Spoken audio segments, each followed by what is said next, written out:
And welcome to this penultimate session of Discover Creative Careers.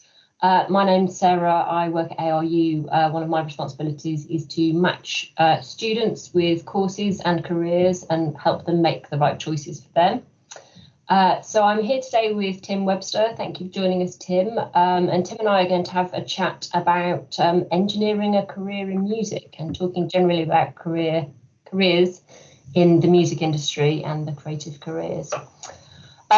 So Tim, I'm interested to find out about you and your career. You started playing the guitar at a young age. Was there a particular thing that made you pick the guitar up or think you wanted to play the guitar? Not guitar especially. I mean, I did start playing guitar. It's my first instrument, bass guitar actually. Yeah, it was, I don't know, my parents' friends or friends' parents, musicians around. So it was always sort of about, I was surrounded by it. And then at a young age, I discovered music to listen to and absorb, consume, if you like. So what sort of ages are you talking about? Sort of 10 or 11, somewhere around there. It's like choosing your own music. And switch flicked in my brain, if you like. Want to be precise about it, it was Michael Jackson's Bad album. I had that on cassettes and I'd just turn it over and play it and turn it over and play it. See, that's what I was getting to, yeah. Yeah. And that, I was just obsessed by music and I couldn't listen to enough of it. And because there was guitarists around and, as I say, friends' parents or parents' friends, and there was always a guitar about or someone to ask, and people would show me this, or this string's called that, or this is that chord. And so the guitar was a natural sort of way forward. And then from there I took up playing bass guitar for no other reason than it just appealed to me more, the bass being the bit of the music that you dance to. I wanted to be that guy in charge of that.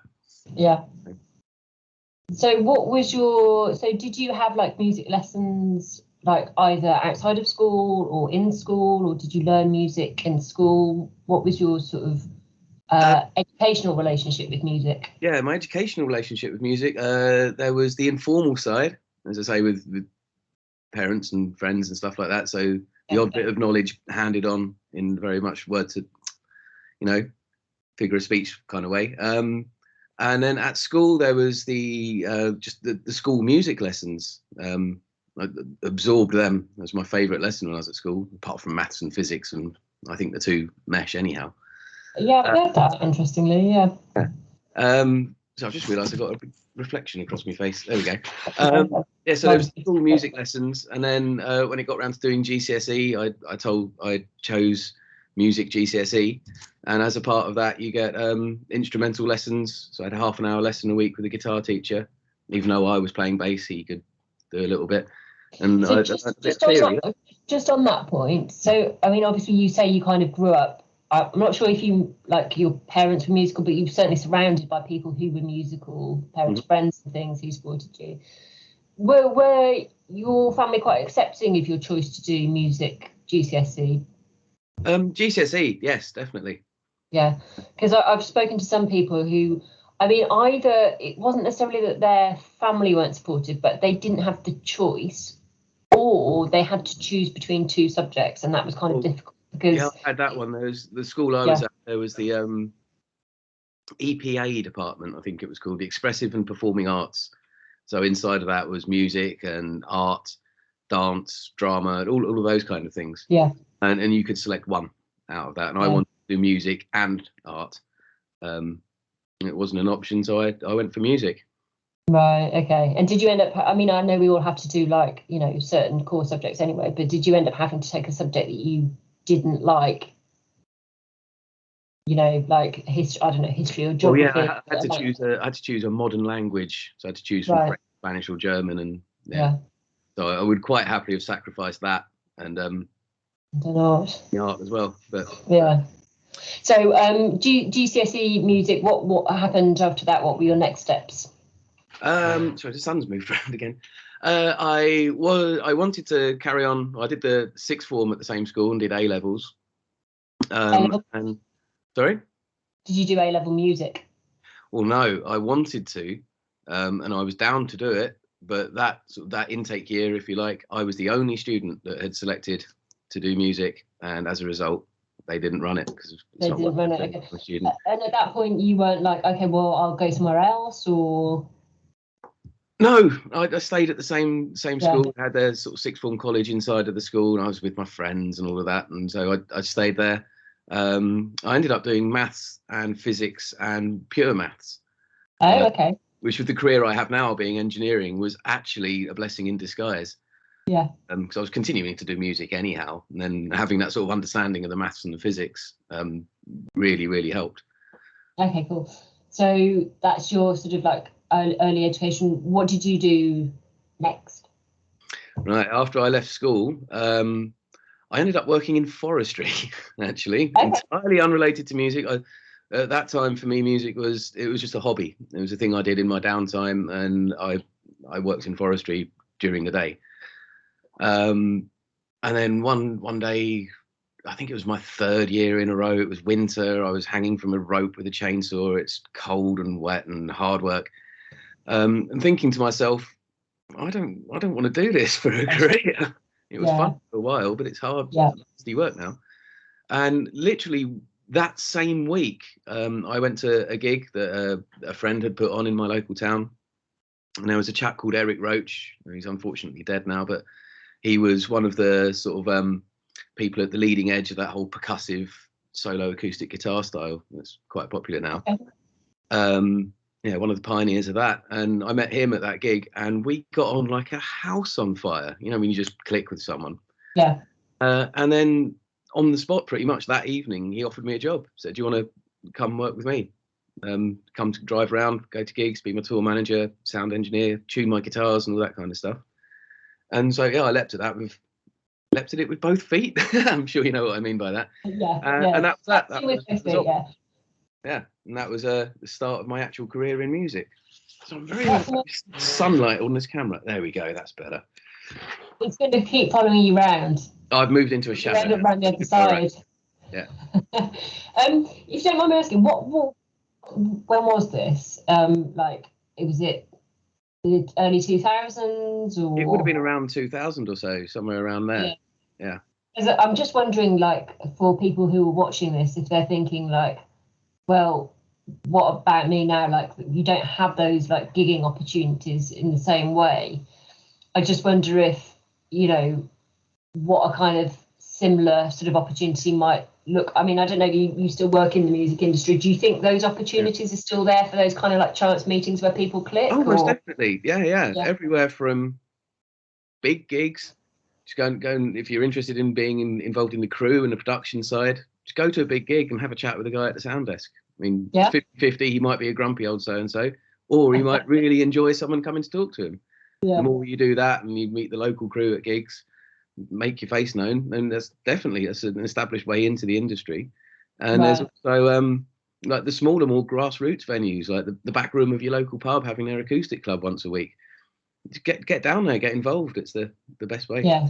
So that's it, like actually reaching out to people and networking is the special word. It's quite interesting. Perhaps we'll come to this later. But so so that was your career. So did you go to university? Yes, I've been 3 times now. Currently there for my 4th time. Okay, so you left school, you worked for the Forestry Commission, and then you got this job. Where does university fit in, or do we need to talk a bit more career? Yeah, when I was working in the forestry, it was with the National Trust, and at the time I did 2 years of a degree course at Writtle in forestry, and then left all of that and went into doing music. Sort of flapped around at music and the music industry for a while, and then when would it have been? Around 2012, somewhere around there, I went to Anglia Ruskin and did an undergraduate degree course there, the audio music technology degree course. And from there, that sort of kick-started my career again a little bit. So what prompted you? I did a master's degree at the University of Hertfordshire in audio production. And now I'm teaching at ARU on the course that I previously studied, which is a bit weird. And looking to start a doctorate in September. Right. Well, I definitely want to talk to you about your doctorate as we progress. But I'm just interested in, so we've got a period of about 12 years between your music career starting and you doing your degree. So Mhm. can we just talk about that period and also find out what the catalyst was for you going to university? Yeah. And what I was doing in that time, as I say, I started working with this Eric Roach chap. So I was sort of driving around, going to gigs, doing all the setup and the sound engineering, and sort of learning on the job, if you like. And every day it was something new to learn, it felt like. And then also, as I said earlier about grassroots venues, the local pub here, they have out the back room, they have the acoustic club once a week. I think it's once a fortnight now, but back then it was once a week. Yeah. And I was the resident sound engineer for that. So I'd turn up every week and I'd be doing the sound engineering. It's the same as when you learn an instrument, you have to practice. Okay, yeah. And that was my version of that. I spent years in that place, doing the sound for the acoustic club every Thursday night. And then when we'd have rock bands in on a Saturday, Friday night, go down there and do that as well, and sort of in at the ground level and worked my way up. Right. So at what point did you think you would go to university? Like why all of a sudden? Yeah, okay. So I was involved in the live music industry doing the sound engineering for that. And sort of a natural extension of that is to start to get into recording. Okay. So I set myself up a little studio at home, as everybody does, with a computer and a microphone and so on, and started recording my friends. And then realised there's a lot more to this than I thought, actually. So I started doing the classic University of YouTube thing, and just found conflicting information, things that disagree with each other, and some things worked, some things didn't. People didn't know why. So yeah, I got it in my head. I'm going to go back to university and be taught by people that actually know what they're actually doing. And it was great. And as I say, that sort of moved me on to the next level, because I had this sort of wealth of experience, if you like. Yeah. And then I went to university, and the knowledge and the behind the scenes, what's going on with the stuff, gave me a framework of knowledge and theory that I could hang that experience on. And it was like 2 and 2 made 5. Yeah, that's really interesting, because I think it sounds like when you came to university, you already had some of the aspects under your belt, both kind of from a musical and technical point of view, but also from a experience side, that I think perhaps some of our students, whilst they're still at university, that's the thing that they need to crack. So things about being confident about approaching people and making relationships and forming contacts, that's the sort of thing that I think, our students have the skills and the knowledge. Obviously they don't necessarily always have the experience. No. And that confidence as well in terms of approaching people. I don't know if you want to share some slides with us now, just of things that you've done. I think it just helps people. Yeah, some images. Just it gives a bit more context to what you've done, and people can kind of picture it. Of course. Yeah, I've got. Hold on, I'll share my screen with you, so you might end up. It always go a bit weird here. Oh, should we answer Katie's question? Yeah, let's do that. I'll read it out. Was there one thing you learned from university or from a mentor figure that you still use in your music production work today? How influential have specific individuals been? Yeah, there's more than just one, but there's several sort of things that stand out like beacons, if you like. Things that I've learned. When I was at university, there was a chap called John Ward was lecturing. He was an old physics teacher, so he understood the science behind what we do. So I'm a studio engineer now, and he was teaching us studio engineering, and it was just EQing sounds. And I'd always gone at it very, very ham-fisted. Just turn that frequency up and it will sound great. And John taught me, no, don't do that. Rather than doing narrow, wide boosts on sounds, do very, very wide boosts and not very much, and much more subtle and about realness and control, as opposed to just being wading in like a bull in a china shop. That was a very, very important lesson, I'd said.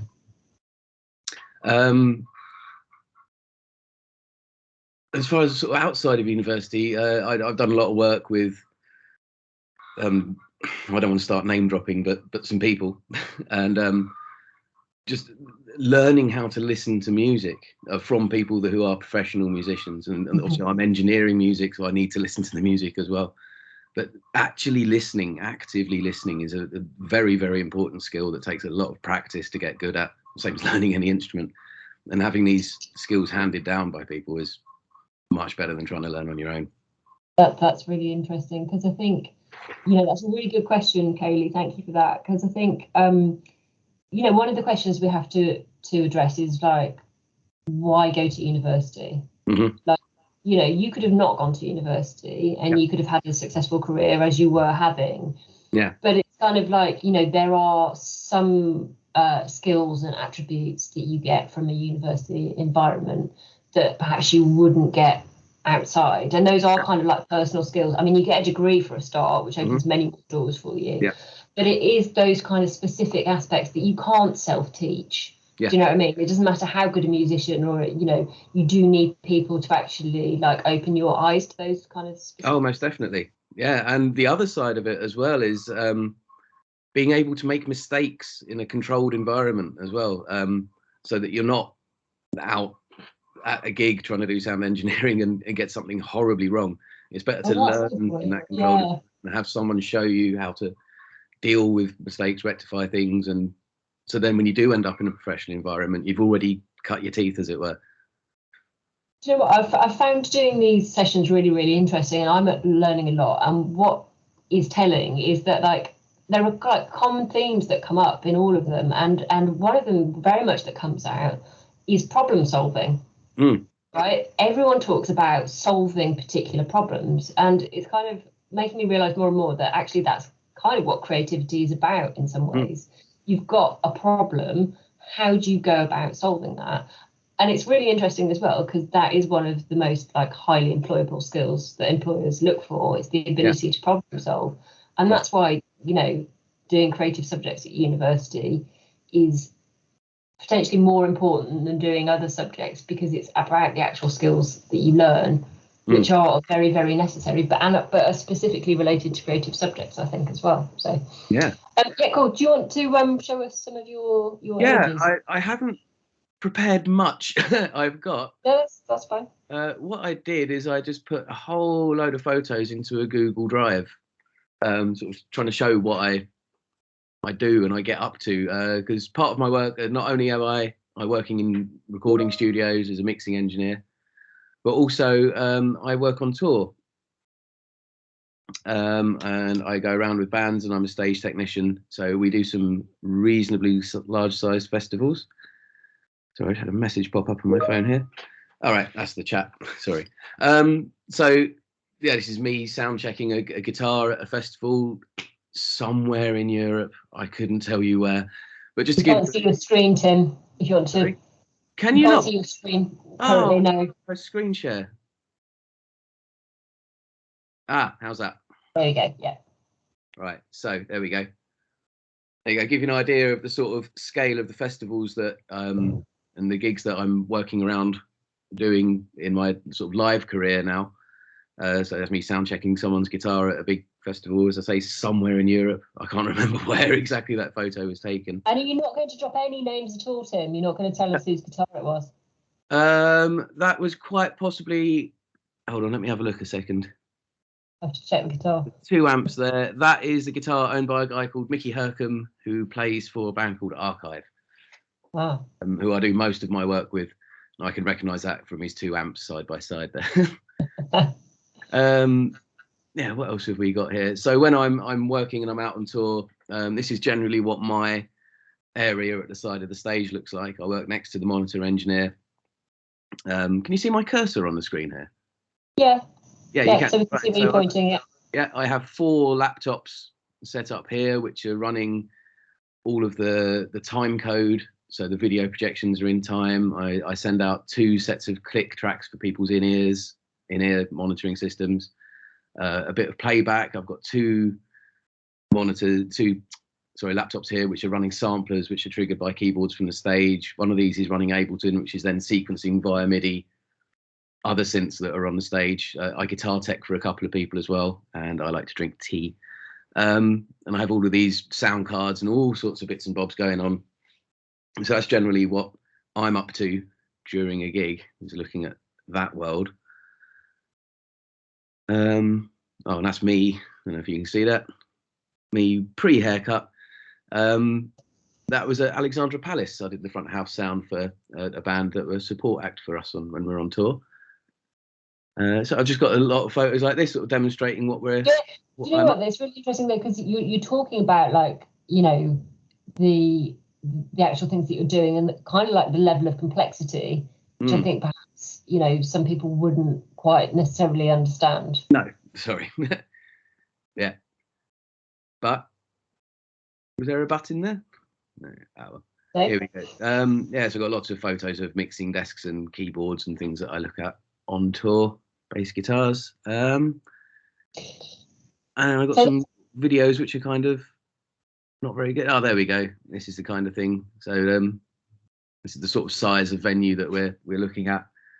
Yeah, big sort of arenas, stadium kind of size shows. That's what we're up to, traveling around. Right, and that's sort of I think it was the second image you showed us where you've got all the laptops. Yeah. And you mentioned Ableton, yeah. Ableton, yeah, software. So, I mean, is that the sort of, I mean, obviously, you know, you've got many years experience, but is that the sort of thing that someone coming to the audio music tech course at ARU or the music production course, they would actually be learning to do? Well, on that course, on the AMT course, I teach a couple of the modules on there.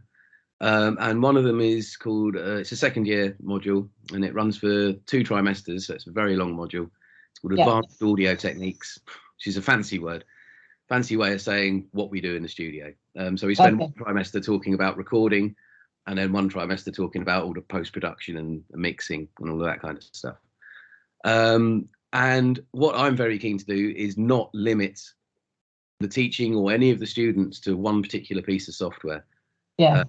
Because I'm of firm belief that if you can understand what sort of step back what's happening, then you can use any of those guys. Yeah. And things like Ableton are quite sort of designed and narrow towards one particular genre and type of music or one particular way of performing.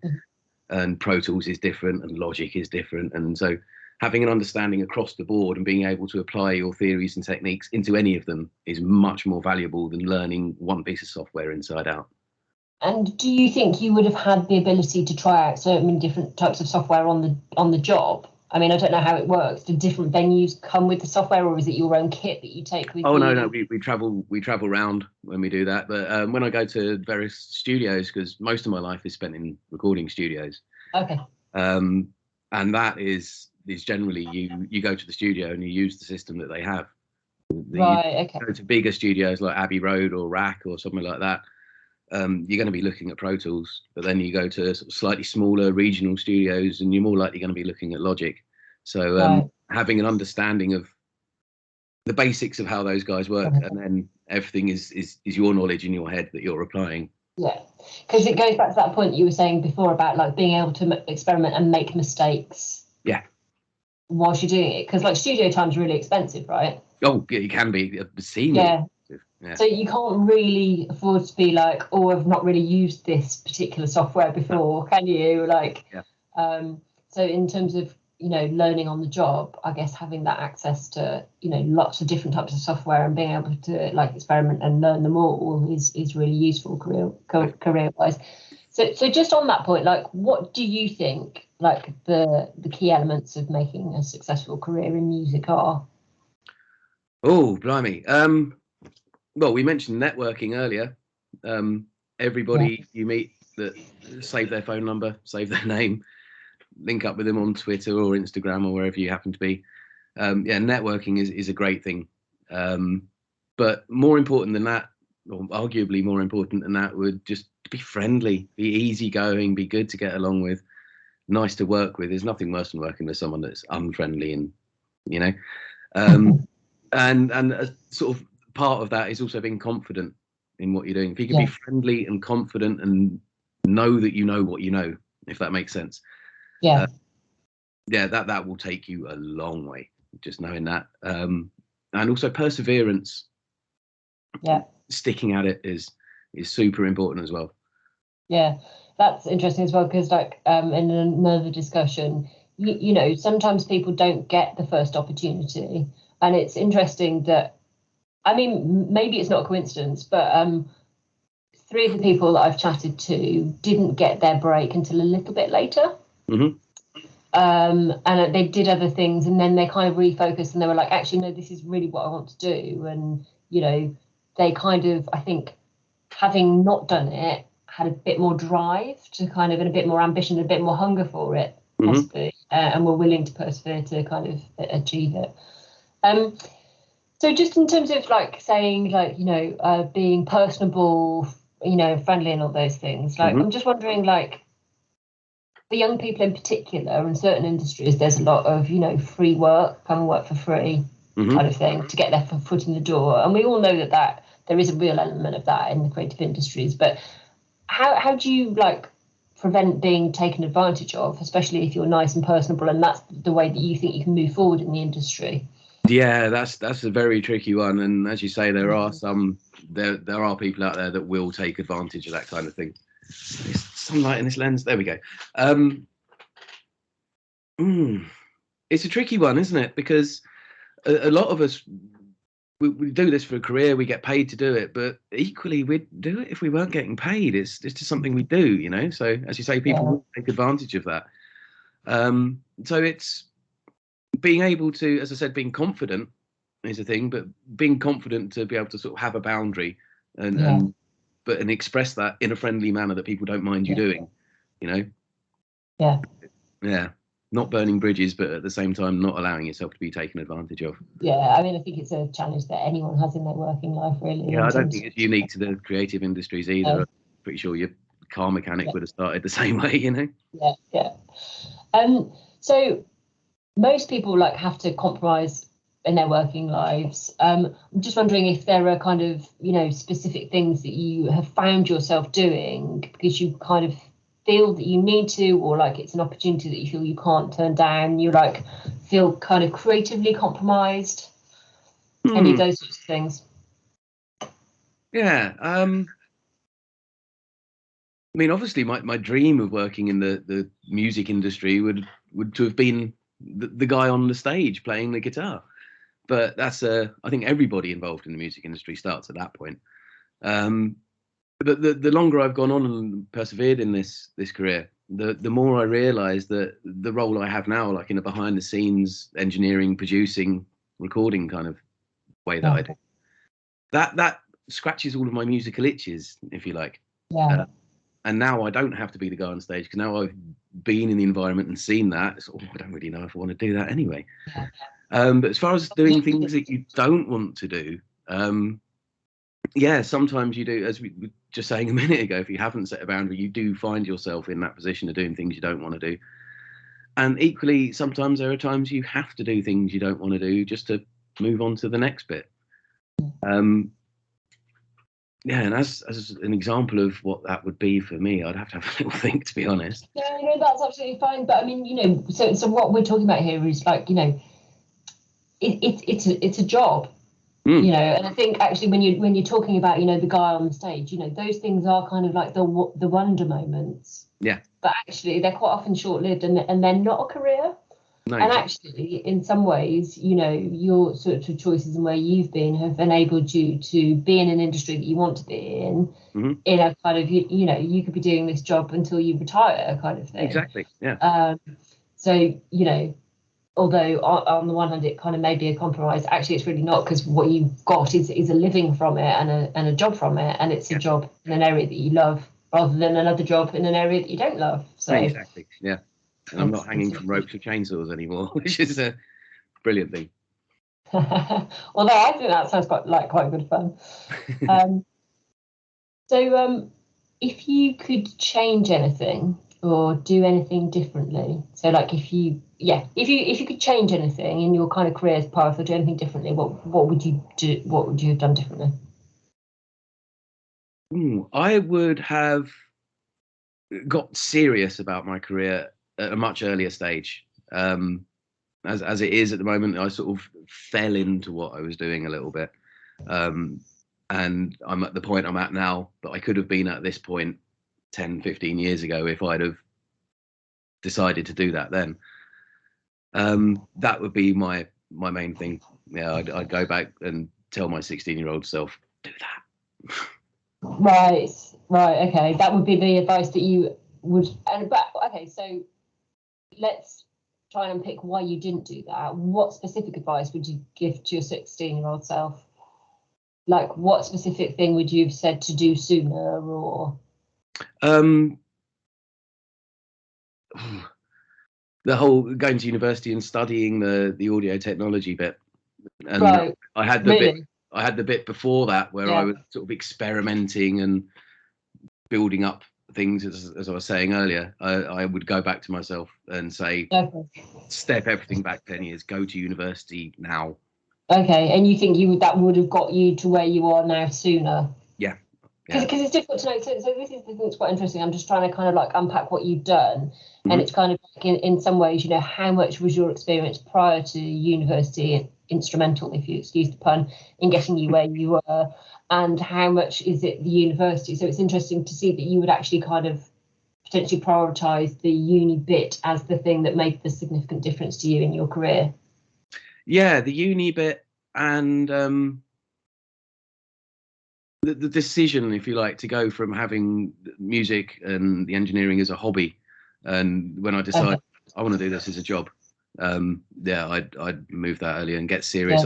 I said no to so many offers of work when I was younger that now I wish I'd said should have said yes to things.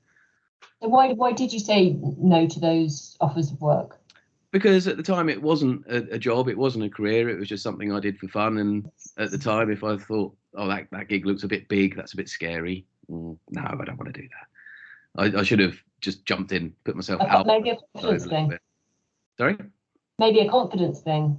Oh, most definitely. Yeah. Okay. So it's hard to pinpoint where the tipping point would be, but there's, as we said, a balance of confidence, knowledge, and experience. They all sort of play with each other. And I should have just been more confident earlier on. That's interesting. They do. So, so if you were talking to one of your students and they kind of, you know, what advice would you give to either someone who's thinking about their options about going to university, or one of your current students at university now, in terms of what the key things they should focus on are? What would be the one piece of advice you would give to them? I'd say while they're at university, try a little bit of everything. We have modules on the course that you could follow the course we're doing, and with your module selection, and aim at being a live sound engineer, or you could aim at being a recording studio engineer, or you could aim at working in computer games and the sound for that. And I would say while you're at university, don't try a little bit of everything.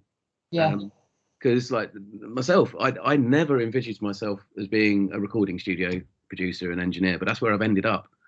And I've ended up there by trying little bits of it, you know. And I think it's really good to be flexible and have a lot of strings to your bow, as it were. And going to university, I don't know about other courses, but particularly this course, it is possible to very, very narrow it down or keep it very, very broad. And I'd suggest doing that. Be flexible and broad, and the widest skill set you can have. Okay, that's some really good advice. And also in terms of confidence, I mean, I kind of guess that would help build your confidence anyway. You know, if you spend 3 years working solely focusing on something, that kind of gives you more faith in your kind of abilities and skills as well. Yeah, the confidence I try and, I wouldn't say instill, but sort of encourage in my students is having a sort of theoretical understanding of the things that we do. So, for example, using a compressor in a studio, you can go to some courses and people will say, if you put that control there and that control there, it sounds great on drums. I mean, that's one way of using a compressor, but the other way would be that this control does this control does that, and they interplay like this. So you've stepped back and understood the theory. So then no matter what studio in the world you walk into, no matter what compressor you're faced with, even if you haven't seen it before, you recognize what the controls do and how to do it and make the sound that you want. And that gives you a confidence. So you're not limited to just learning things by parrot fashion. It gives you that. You were saying earlier about problem solving. It gives you that ability to solve those problems as you go. And there's a huge amount of confidence that comes from that. Great. Kaylee's asked us a question. Are there any artists or bands you've heard recently that you'd want to work with at some point, either in the studio or for a gig? That's a really nice question. Yeah. Thank you. There's a band called Low, who've been going since the 90s, but the last couple of records have been produced by a guy called BJ Burton, I think is his name. And what he's done with the sound of that band, he's gone from it's bass player, drummer, guitarist, keyboard player, and they all sing. So the classic band lineup. And what they've done with their sound in the studio is just, it ticks all the right boxes in my head. I'd love to work with those guys. If nothing else, just to sit on his shoulder and watch what he's doing. How have you done that? It's amazing. All right. Well, if you're listening out there, Tim's your man. It's interesting because, like, I'm just wondering. I'm wondering if you listen to music in a different way, because you understand how it's put together in a way that other people don't, who just listen to it in a very sort of, free way. Does that spoil your enjoyment of it at all? Or can you still enjoy music in a non-work way? Oh, most definitely. Yeah, I still get when all the hairs on my arms stand up and you hear a bit of yes, I actively seek that, and bits of music that do that to me. But yeah, exactly. I'm a musician and I'm also an engineer, so there's those two sort of different ways of listening to music straight away. And the further you get into your career, either as a musician or as an engineer, you do hear music very, very differently. And I think there comes a point where you realize that's happening to you, and you realize that's a one-way journey. Once you start hearing music like that, you can't go back. You're always going to hear it with this musician ear or engineer's ears. And that's the point at which you have to decide if this is the career for you, because otherwise you'll just ruin your music enjoyment. It's bad that I've done it I've taught my wife how to hear reverb on vocals on records, and it's just ruined music for her. And I feel quite guilty about that. I think we'll start to wrap up soon. So if anyone does have any questions, please do pop them in the chat and I'll put them to Tim. So Tim, you just talked about the moment, where you might have to decide whether you want to carry on with a career in music. So I've got two questions for you. What has the highlight of your career been? Was there a particular moment where you were like, yes, I want to do this forever. I love it. Yeah, there's been several of them. As I say, I've sort of got these sort of parallel careers, one in the live environment and one in the recorded environment. So there's been a couple of highlights in each. In the live environment, we'll start there, why not? I did a show with that band called Archive. We did, it was the Woodstock Festival in Poland. It was a big free festival. And we headlined on a Saturday night, and there was 750,000, 750,000 people in the audience. You could not see the back of the crowd from the stage. Wow. I'm never going to do anything like that again. That was phenomenal. I did front of house engineering at Glastonbury. That was quite an achievement. That's definitely on my CV. That one is. What year was that? Would have been, what year is it now? 2022 now. About 2018, 2019, somewhere around there. Recently then? Yeah, only a couple of festivals ago, as it were. Yeah. Yeah, it was with 2018. Now I think about it. It was a band that were they're a big disco covers band. They wear all their flares and their spandex, and they were playing on one of the stages on the entrance to what's called the Naughty Corner in Glastonbury. And they played every night from midnight till 2 a.m. 5 nights. And I did the front of house sound for them every night. Brilliant. That's a really good segue into Kaylee's question, which is, have you ever experienced burnout or frustration with the track you produced? And if so, how do you deal with it? Yeah, that's really common, especially the burnout bit. When you're working in the studio on a piece of music, especially in the last studio I was working in, it was completely analog. We were only using the computer as a glorified tape machine, so it was all analog equipment. So we couldn't work on a song and then go, oh, we've had enough of that one, and then go and work on another one, and then come back to the first one, because the controls had moved. It was analog equipment, so we had to stay focused on one song at a time. And when you're on day 6, you're on mix number 37. You can't hear it. It's just fuzz in your face. The way that you deal with that is just walk away. Just rest, just walk away, go and do something else, go and play a game of cricket or go to the pub or whatever it is you do for relaxation. Have a day off. And it's the only way around it, unfortunately. That's exactly the same thing that someone said about like artistic block on Monday. She said exactly that's what she goes and has a nap. Yeah. But you can't just keep hitting the same thing over the head over and over again, can you? No, it's crazy work, and you will burn yourself out. And the other form of burnout that is easy to get, especially on tour, is just having poor sleep hygiene and just being tired and fatigued, and you get fuzzy brain and you can't think properly. So just being aware of your body and yourself is a good thing, be it in the studio or in the live environment. Look after yourself. Don't get frustrated at yourself as well. It's very, very easy to do.